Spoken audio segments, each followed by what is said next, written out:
बचपन खेलने कूदने में बीत गया, जवानी आई तो जवानी का अपना घमंड, अपना अभिमान हुआ। और फिर वृद्धावस्था आते आते भगवान ने सोचा कम से कम अब तो मेरी शरण में लग जाएगा। लेकिन उसके बाद भी भगवान का स्मरण नहीं किया।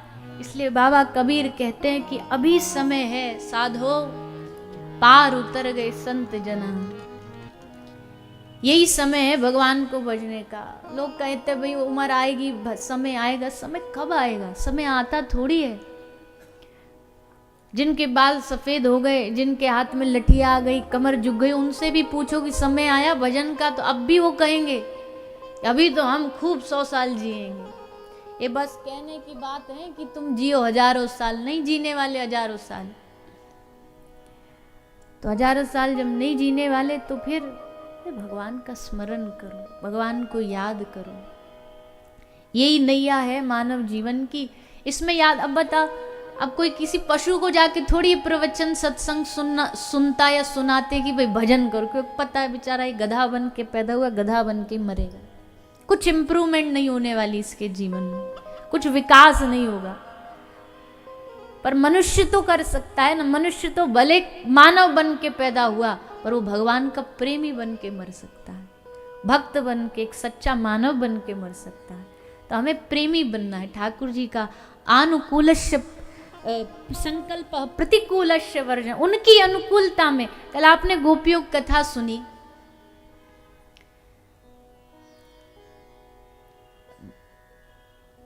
खूब सारे लोग बोले भी बड़ी अच्छी कथा, बाबूजी भी बोले।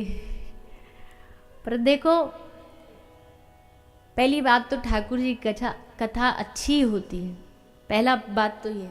दूसरी बात ये, कोई कथा सुन के दुनिया वाले रीझ जाएं, ये कोई बड़ी बात नहीं है। कथा सुन के दुनिया के लोग रीझे तो बहुत आसान है, लेकिन असली आनंद तो तब है जब वाणी सुन के, कथा सुन के हमारे ठाकुर जी रीझ जाएं कि हाँ आज मजा आया, आज आनंद आया।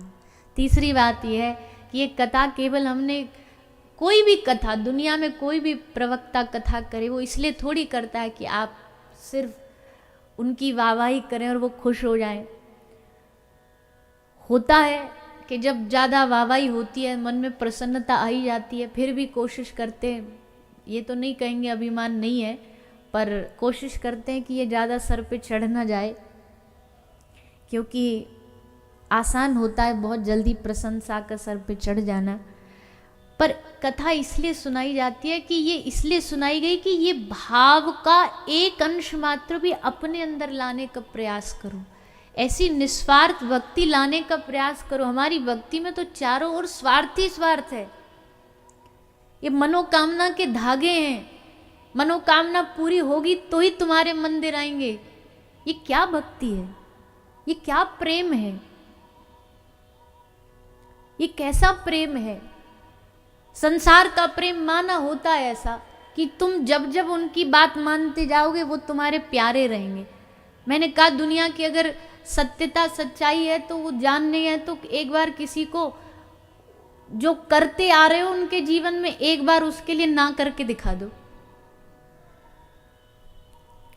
सब रिश्ते टूट जाएंगे, सब भरोसे टूट जाएंगे, क्योंकि ये संसार है। पर भगवान में थोड़ी ये स्वार्थ होता।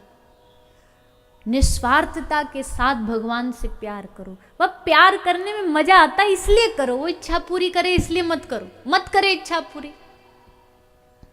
कल आपने कथा सुनी, एक प्रसंग अभी याद आ रहा है कि पूरे द्वारिका में श्री राधा यही होने लगा। द्वारिका वाले भी बोले हो क्या रहा है, ये कृष्ण वाली नगरी कब से राधा नगरी हो गई? जब जहाँ देखो सब लोग, अर्जुन आया बावरा होके, ये भी राधा राधा रट रहा है। सब रानियों को ने थोड़ा सा ईर्ष्या हुई, दर्द हुआ, दिल में पीड़ा हुई। अब किसको बोलें जाकर के अपनी पीड़ा, किसको बताएं? सो उसी समय पीड़ा सुनने के लिए देवर्षि नारद जी उपस्थित हो गए। अब नारद तो नारद हैं, बात इतनी, उसमें थोड़ी सी नमक मिर्ची मसाला और डाल देते हैं आनंद के लिए। बाकी नारद जी कोई कॉमेडियन नहीं है, पर आनंद बढ़ाने के लिए कर देते हैं। तो नारद जी आए, रानियों ने कहा हे देवर्षि, कितना स्नेह करती हैं हम द्वारिकाधीश से, जानते हो आप, इतना प्रेम करते हैं हम, इनको कोई फर्क ही नहीं हमारे प्रेम से, इनको अब भी वो गोपियाँ गोपियाँ गोपियाँ राधा राधा यही दिखाई देता है। अब ने हम तो जाके पूछ नहीं सकते, संकोच होता, आप पूछो ना कि हमारे प्रेम में उनके प्रेम में अंतर क्या है, कमी क्या है। नारद जी बोले लो अभी जाते हैं हम आपके मीडिएटर बन के। पहुंचे श्री नारद जी भगवान श्री कृष्ण के कक्ष में, आके बोले प्रभु आप गोपियों की बहुत तारीफ करते हो, ये बात ठीक नहीं है आपकी, ये अच्छा नहीं कर रहे आप। भगवान ने कहा अच्छा हमारी आदत को चैलेंज कर रहा है, फिर से बंदर बंदर बनने का मन है क्या तुम्हारा। एक कथा आती है ना, नारद जी को बना दिया था, भगवान में गलती निकाल रहा है। बोला नहीं नहीं, भगवान ने कहा तू होश में, तो नारद जी ने कहा हाँ मैं होश में हूं एकदम। ये आप इतनी बड़ाई करते हो, इन रानियों को अच्छा नहीं लगता, थोड़ा सा मन की बात कुछ मन में भी रखो ना, ये आपका प्राइवेट मामला है। क्या है ऐसा उनके सामने आप उनकी प्रशंसा उनकी बड़ाई। रुक्मणी जी वहीं खड़ी बोल सही कह रहे हैं ना हम, अब उनका पक्ष ले रहे हैं तो उनका एक वोट भी तो चाहिए नारद जी को, तो बोला हम सही कह रहे हैं ना रुक्मणी जी।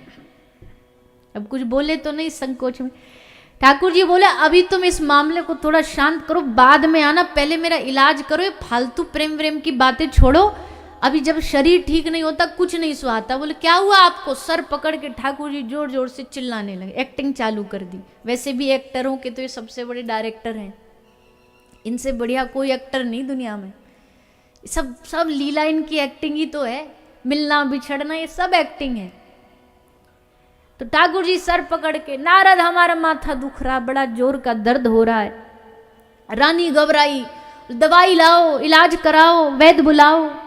ठाकुर जी बोले मेरी एक ही दवाई है। क्या दवाई है?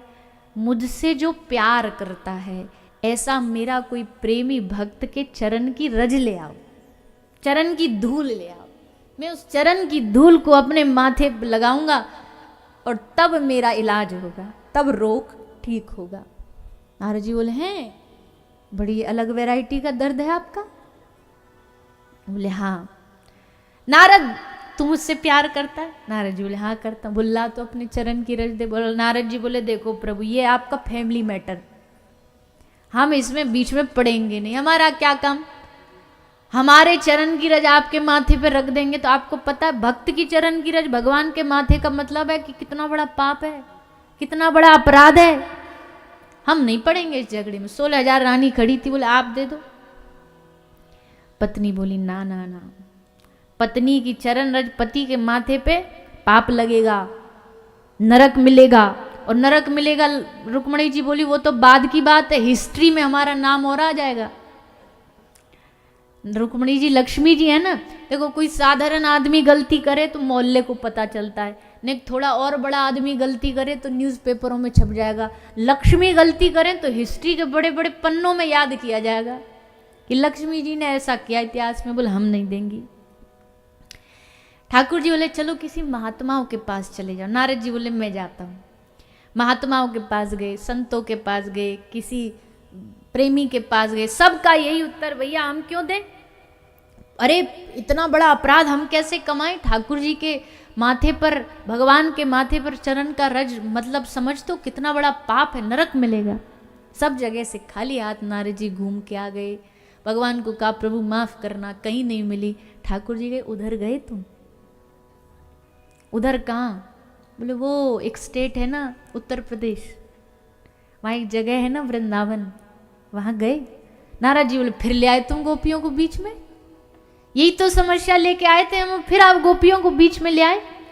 ठाकुर जी बोले नारद जाना एक बार वहाँ, कोशिश तो कर, इतना सर में पीड़ा हो रही है, इतनी भी कोशिश नहीं करे, गोपियों के पास एक बार चला जा। नारद जी आए। वृंदावन में यमुना जी के घाट पे गोपियों का झुंड समूह बैठा बैठा कृष्ण चर्चा कर रहा था। कृष्ण से, कृष्ण ने ये किया, आज सपने में आए, आज वो किया। तभी नारद जी दिखे, गोपियों के मानो प्राण लौट आए। नारद मतलब अब भगवान की कोई संदेशा लेकर के आए होंगे। गोपी बोली नारद जी से, नारद जी कैसे हमारे ठाकुर, हमारे श्याम सुंदर कैसे हैं? नारद जी बोले फिलहाल तो बहुत बीमार हैं।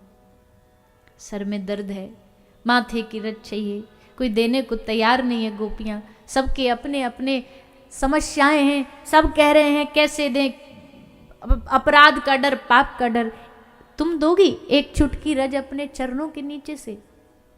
गोपी बोली एक चुटकी?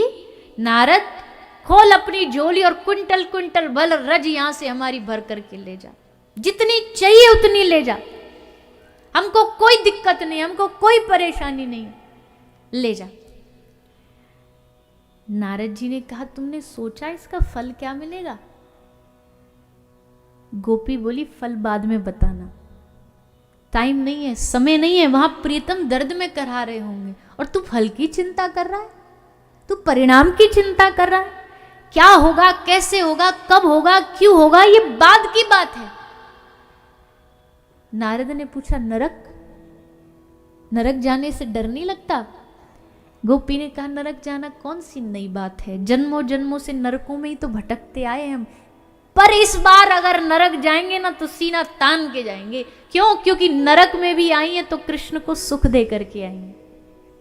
कृष्ण को सुख देने के लिए नारद एक जन्म नहीं, जन्म जन्म नरकों में जाने के लिए हम गोपियां तैयार हैं। जितने जन्म चाहे उस नरक में डलवा दो, पर कृष्ण दुखी नहीं होना चाहिए। ये नारद जाके ठाकुर जी को चरण रज लगा। नारद जी ने कहा उनको चरण रज तो बाद में लगाऊंगा, पहले मैं अपने माथे पे लगाऊंगा। तुम जैसी गोपियों की चरण रज तो पहले अपने माथे पे, ताकि तुम्हारी एक प्रेम की बूंद मेरे भीतर आ जाए। माथे पर नारद जी चरण लगाए, ठाकुर जी के पास गए, जा करके देखा ये तो एकदम फिट एंड फाइन बैठे हैं, कहाँ गया दर्द? ठाकुर जी बोले कोई दर्द नहीं था, सब हमारी लीला थी। ये जो रानियां पूछ रही थी ना क्या अंतर है, ये अंतर है। अब इस ब्रज के प्रेम का अंतर समझ नारद, क्यों दुनिया का प्रेम एक तरफ और मेरी ब्रज की गोपियों का प्रेम एक तरफ, इस प्रेम की कोई तुलना नहीं है। सो महाराज जब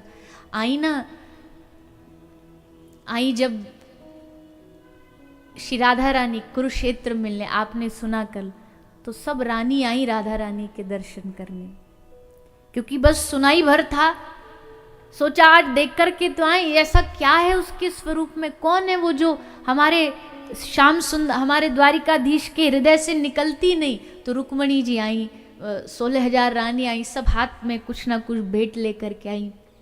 शिविर में प्रवेश किया तो सामने ललिता खड़ी थी, एकदम चेहरे पर कांति सौंदर्य से भरी हुई।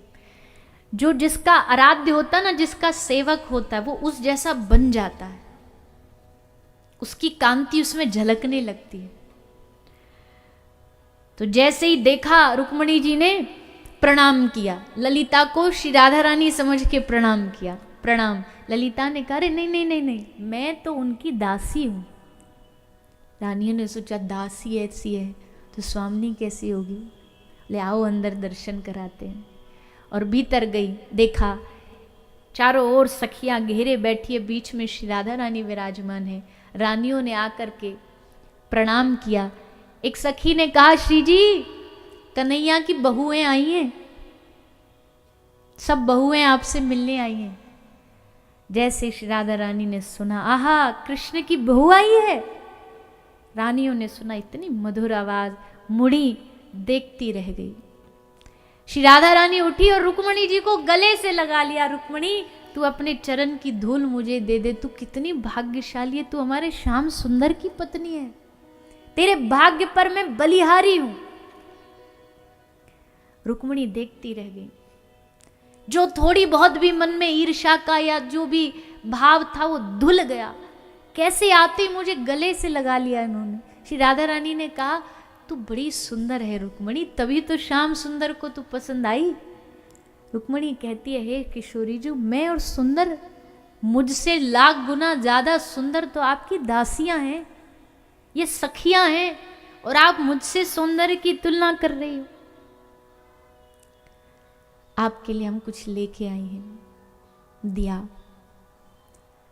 शाम को वापस आकर के सब महल में गई, ठाकुर जी के, द्वारिकाधीश के। ठाकुर जी ने कहा मिलाई? हाँ। कैसा? बोला बड़ा आनंद, आज समझ में आ गया क्यों आप दिन रात राधा राधा बोलते हो। थक गए होगे, लाओ आपके चरण दबाएं। भगवान अब दिखाना चाह रहे हैं, पूरा दृश्य दिखाना चाह रहे हैं रानियों को। लाओ चरण दबाएं। जैसे चरण दबाने को हुई, ठाकुर जी कराहने लगे। ठाकुर जी के पैरों में मोटे मोटे छाले, मोटे मोटे छाले। रानी बोली, प्रभु आपके चरणों कहाँ चले गए थे आज? कौन सी गर्म जगह पर, कौन से रेत में? बोले हम, मैं नहीं, तुम बताओ, तुम कहाँ गई थी, तुमने क्या किया? बोले हम गई, हम उनसे मिली, बहुत सुंदर बात हुई, फिर हम उनके लिए कुछ लेके। बोले क्या लेके गई थी? बोले हम उनके लिए पीने के लिए दूध लेके गई थी। कैसा दूध था? बोले गरम था, हमने दिया श्री राधा रानी को और बस गरम दूध को एक ही बार में गट गट करके पूरा पी गई। ठाकुर जी बोले बस तो हो गए छाले। क्यों? बोले श्री जी के हृदय में मेरे चरणों का निवास है, उनके दिल में मेरे चरण हैं, और अगर श्री जी के हृदय में मेरे चरण हैं, वो दूध उनको नहीं, सीधा मेरे चरणों को लगा। रानियों की आंख फटी की फटी रह गई। आज समझी ये दो देह नहीं है, ये दो व्यक्तित्व नहीं है, ये आपस में चैतन्य रूप से जुड़े हुए हैं। उनके हृदय में श्याम सुंदर और श्याम सुंदर के हृदय में श्री राधा रानी। क्या भेद कोई कर सकता है? दूध और पानी को कोई क्या अलग कर सकता है? दोनों एक दूसरे से जुड़े हुए, एक दूसरे से मिले हुए।